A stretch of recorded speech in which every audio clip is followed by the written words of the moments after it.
Till now, we have covered all 5 foundational pillars of metabolic health: nutrition, movement, hydration, sleep, and stress.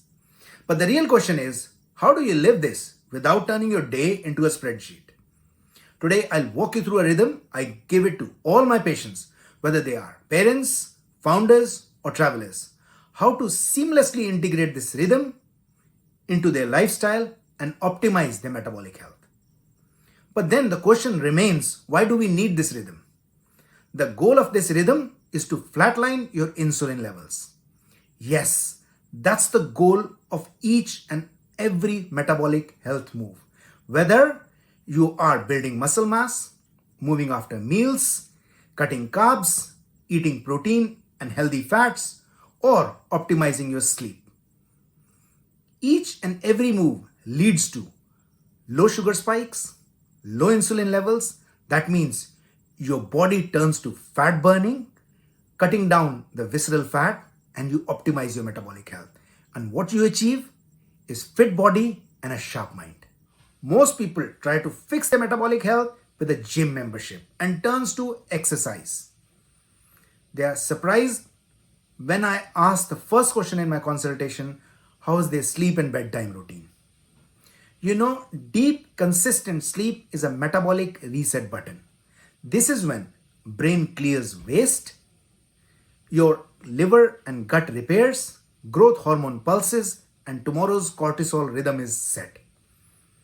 Without deep, consistent sleep, everything else underperforms. So how do you get consistent sleep? It all comes down to the environment. And I'll start with dinner. Make sure your dinner is complete 3 hours before sleep and it's not carb heavy because it disrupts REM sleep. Make sure you are not having caffeine late in the evening because again, it can interfere with the sleep. In fact, I will suggest stop having any caffeine 10 hours before sleep. Avoid late night alcohol. Again, it disrupts REM sleep. It is not good for health as well. Thirdly, as far as environment is concerned, make sure your room is cool and dark. It promotes melatonin rise that helps you to fall asleep better. I understand many people are stressed. If they need to calm themselves, there are 2 things I suggest. Number 1, taking a magnesium supplement. Magnesium glycinate and L-threonate both calms you down and helps promote sleep. There is another technique used by Navy SEALs called box breathing. It also helps you to calm down and promote sleep. I've shared the link here. Make sure you're prioritizing 7 to 9 hours of consistent sleep and making sure that you are having that deep sleep because that's the game changer for metabolic health. So, before buying the gym membership, make sleep your top priority. Now, let's talk about morning rhythm. We wake up naturally dehydrated in the morning.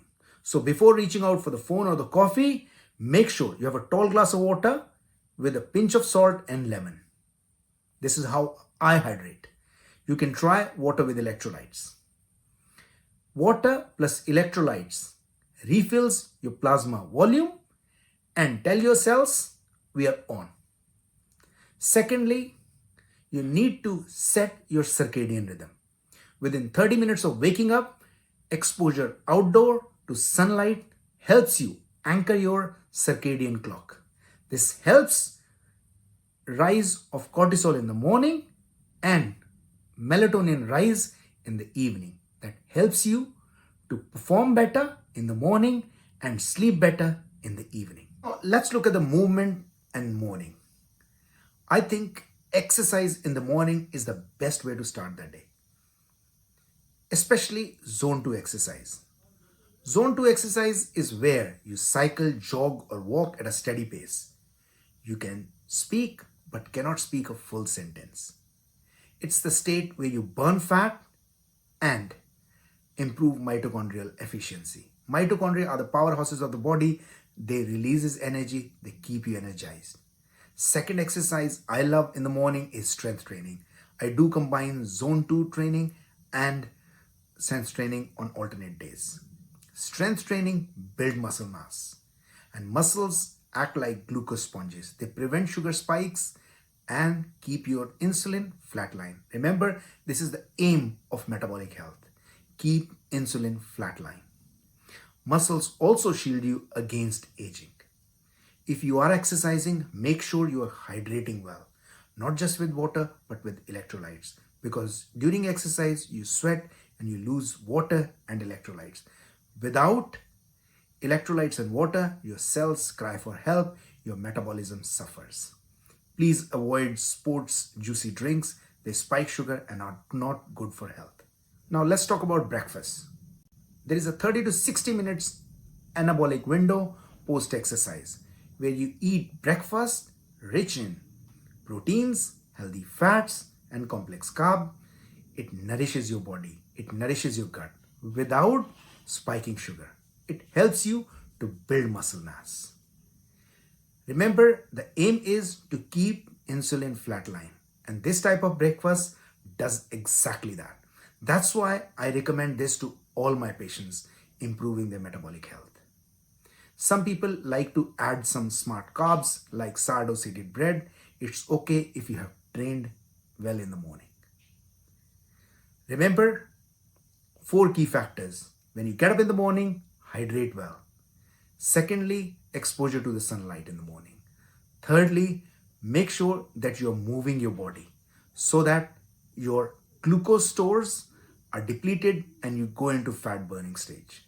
And the fourth, the key is that you start your day with high protein, healthy fat, complex carb breakfast and avoid any processed carbs in the morning.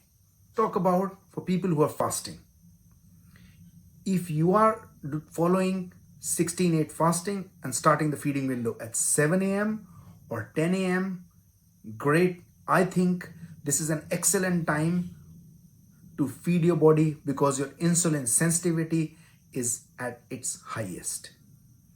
If you are starting your feeding window later and finishing meals later, just make sure that you are having last meal of the day 3 hours before sleep. A word of caution. If you are fasting, make sure that your protein intake is adequate, at least 1.2 to 1.4 gram per kg of your body weight. If you struggle to maintain protein intake, you will lose muscle mass and your metabolism will suffer.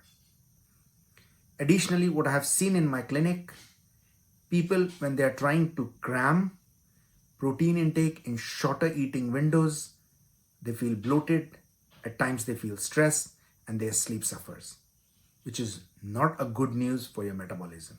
Remember, stress and sleep can destroy your metabolism in spite of you following all the steps like nutrition, hydration, and exercise.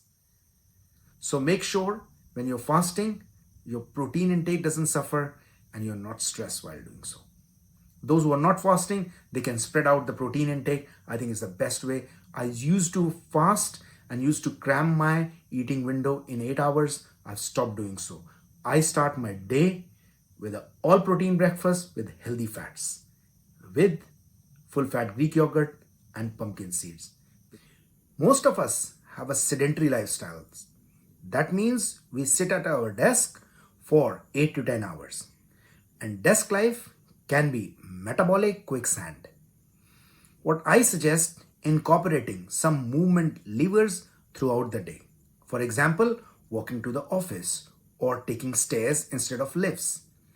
Some people do recommend that you go for a minute or two of walks every hour. There has been a recent study. You can outwork the damage done by sedentary lifestyle by doing 10 body weight squats per hour, which equates to somewhere around 100 squats in a day. Try it. You'll be surprised how your metabolic health improves within a matter of few days.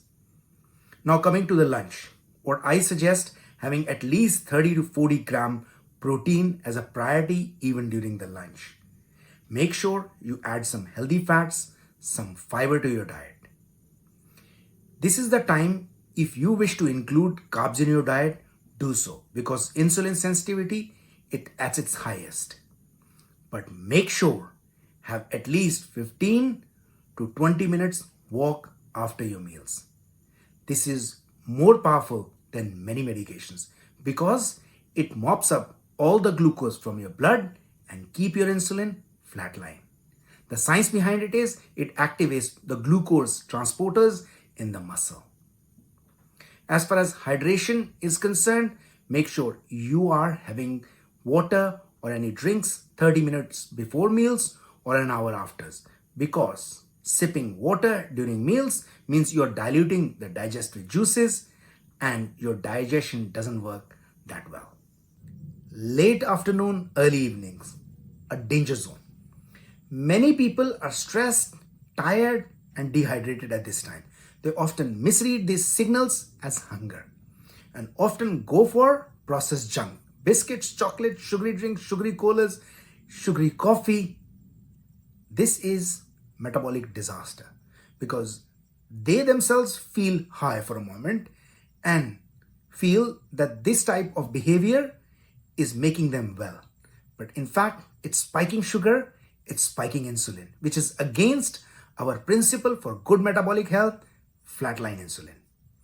Instead, you should hydrate well at this time with a pinch of salt because you want to avoid a lot of drinks later in the evening that can disrupt your sleep. If you are hungry, go for protein snacks. My favorite is full-fat Greek yogurt and pumpkin seeds. You can try nuts, protein bars, boiled egg, whatever you like. In addition to that, if you are stressed, take some steps. Engage in some deep breathing. Go for a walk in nature. Additionally, you can write in a journal. I do write down after a stressful day what is making me stressed and how can I resolve it. I briefly write down the steps that helps me to calm my mind late in the evening so that my sleep is not disrupted.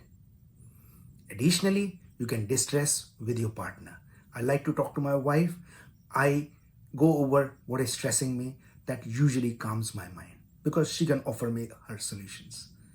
So make sure if you are experiencing tiredness, dehydration, or you're feeling stressed, you are taking right steps, not reaching out for that processed junk. Evening is the time we prepare ourselves for metabolic recovery. We wind down, we don't wrap up.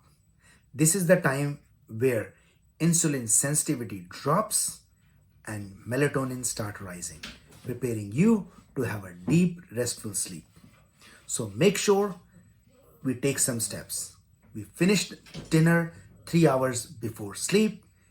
We avoid carbs. We avoid caffeine. We avoid excess alcohol because this can damage your sleep. Additionally, avoid late night workouts after 7 p.m. Many people, their cortisol levels rises up and it can disrupt their sleep.